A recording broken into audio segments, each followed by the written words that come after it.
You're on the keto diet? I heard that can kill you. Let me get this straight. You're losing weight by sitting and eating bacon and cheese all day. Hi guys, Jeannie here and welcome back to my channel. So today's video is going to be all about the keto diet and the assumptions that I have gotten on the keto diet. So I was on the keto diet for, since like October. So I have heard it all. So I'm going to go ahead and just jump into some of the assumptions that you guys have had on the keto diet. So if you are curious to see what these assumptions are, then just go ahead and keep on watching. Okay, so the first one is, I feel like it can't be good for your heart. So I'm assuming like the high cholesterol intake from all the cheese and the cholesterol from the red meat. So what I'll say about this is when it comes to the keto diet in terms of if it's gonna, also there were questions like asking like, I've heard this can kill you. Okay, so when it comes to the keto diet, you choose the fats you're going to eat. So if you're strictly just eating your fat source through like bacon and cheese, then yeah, you're gonna have so many health problems down the road if all you're doing is sitting at home eating cheese and bacon and a bunch of red meat. Of course, you're going to, have some health problems down the road. But if you are, choosing to do healthy fats like avocados and nuts, even olives have some really good healthy fat, then you're gonna be okay. Like in terms of the keto diet, it's all about balancing what you're eating. So in terms of it not being good for your heart, it just depends on, what you're eating in terms of your fat source, because I get what you're saying about the heavy fats and if it's going to, block your arteries and if your cholesterol is gonna go through the roof. It just all depends on what you are eating. Fast.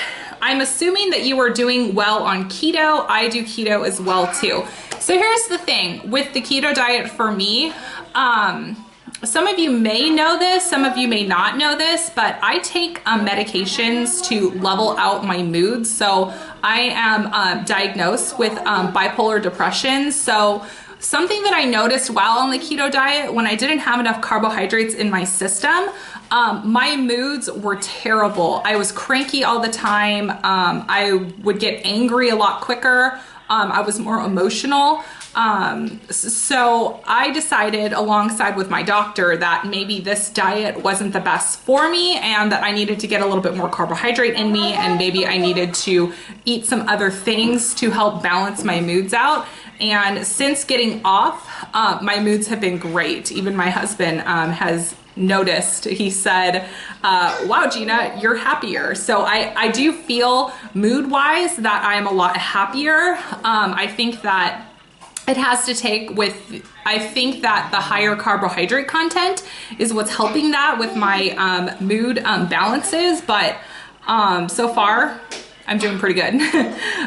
So the next assumption is it's a lot of cooking, baking from scratch, time consuming, which probably means it's expensive. So yes, with keto, when you're making your own stuff, it is time consuming. But if you, divvy up a part of your time, maybe on the weekend where you're just doing meal prep, maybe you just meal prep for like 2 hours, then you have everything ready to go. That's the way to keto, is to prep everything. So if you're making all your meals from scratch every single day, yeah, it's gonna be time consuming out of your day. But yeah, and in terms of it being expensive, I would say yes, the keto things are higher priced, like Lily's chocolate and almond flour and everything like that. But typically when you're, trying to buy healthier foods, typically the price tag is a lot higher. I don't understand the logic of that, especially with the population, with how high the population is with obesity, especially in kids. I find it ridiculous that healthier alternatives have to be more expensive because it is it's not easy on the families that are just going paycheck to paycheck. And, you know, EBT doesn't offer, you know, almond flour. EBT doesn't offer sugar-free options. So I think that, you know, maybe we need to make a change in the system in terms of that to give families some healthier options, and maybe retailers can, you know, cut the cost a little bit. I doubt that will happen because at the end of the day, it's all business. But alrighty, so now I'm gonna go to my Instagram. So Callie Keto Girl said, when you tell people that you're doing keto, they immediately assume all you eat is bacon. I get this all the time. As I mentioned earlier, you know, some people sit and eat bacon all day, but I didn't. I did for the first like probably month because I was so excited that I could just sit and eat bacon and heavy cream. But I then shifted my diet into more healthier options. But yes, that's an assumption all the time, is that people on keto just sit and eat bacon and heavy cream. And something else that I get oftentimes is this assumption that keto is gonna kill you. I hate when people say this to me because it's not necessarily the fact. Like, you don't decide when God says your time is up, because I've heard so many stories about people who have done everything right and then they end up with like random lung cancer. So I don't think that it's I don't think that it's really, what's the word? I don't even know. I don't think it's appropriate to be telling people, hey, you're gonna die from this, because people die from things all the time, random things with no reason. And that's because we're not God. We don't decide when our time comes up. How do you feel both physically and emotionally with the change in diet, pros and cons? Okay, so I kind of already dipped into this of how I was feeling emotionally. Now, not everyone is gonna be in my scenario where I have to take, you know, mood stabilizing medication and antidepressants and stuff like that. So, one thing that I would say is, if you are considering this lifestyle at all, just talk to your doctor, because your doctor is going to know where you're at in terms of if you have any issues when it comes to depression or mood. You know, your doctor is going to be able to advise you. If you're someone who is, you know, pre-diabetic, then this would be a really good option for you, because this was basically the diet that was given to me when I had gestational diabetes, minus I wasn't being told to eat bacon and cheese all day. But I was taught early on, like,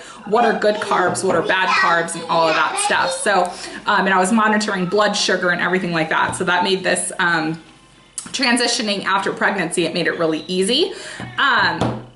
So the pros and cons, I would say that definitely the con of this lifestyle was when I would get like anxiety when I would go eat places that was not in my house. Like, if I didn't know what the macro content was, if I didn't know what was in it, it would cause a lot of anxiety for me, because the second I didn't know what was in it, like, I would freak and think, oh my God, like, I'm not going to make my macros, or my macros are going to go out through the roof.